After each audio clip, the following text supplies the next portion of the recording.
Hi Rick, hi Carrie, and all the family and friends and acquaintances who have gathered today to help celebrate the life of Joe Walushka, my uncle, your father, your relative, your friend, and I really wish I could be there today.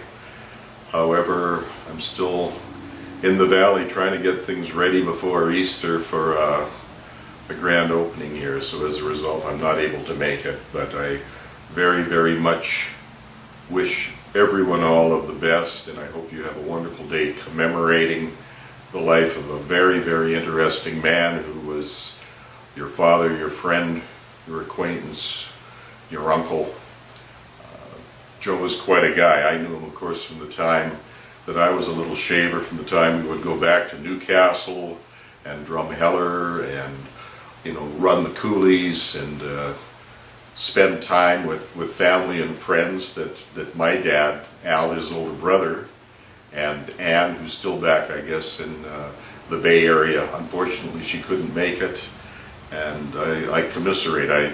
I wish I was there as well. But certainly, Joe spent a very interesting life. From the time that I was young, I was always interested in going down to Calgary. Every time I saw the big rocket ship on McLeod Trail, I knew we were close to 10 Klamath Place, where Joe and Eleanor and Rick and Carrie lived. And I loved going downstairs through the beaded curtains into the area where Joe had his guitars and his amps. It was almost a mysterious, wonderful place. And later on in life, when I moved back to Calgary as a corporate banker, I spent a lot of time with Joe, and we did all sorts of strange and wonderful things.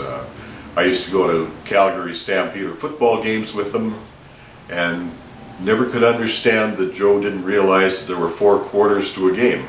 We always left about the end of the 3rd quarter because he had reserved stadium parking and we had to get out before everybody else did. So we'd always listen to the 4th quarter, win or lose, from the car heading home. We also did strange things like ballroom dancing, and we'd go into a 360-degree mirrored studio, and Wendy and I and Joe and his partner would learn classic dance moves, and lots of excitement. He was a great man. He was a great uncle.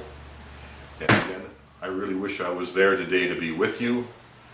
Unfortunately, you know, circumstances dictate otherwise, but I know we're all going to get together again, and I think we need to extend nothing but our heartfelt warm love for a man who was a tremendous musician, a great father, a very entertaining individual who ferried people across the Atlantic from Europe as a tour host on cruise ships. And I'm sure there's lots of little old ladies who were swept off their feet with his dancing and his repartee and his interesting stories. Anyway, so again, so sorry I can't be there to be with you today, but I do extend all my love and best wishes to the whole family, and please celebrate and have a wonderful time remembering Joe Walushka, my uncle, again, your father, your friend, your acquaintance, your relative, who was a great and interesting man. Have a great day. Bye-bye.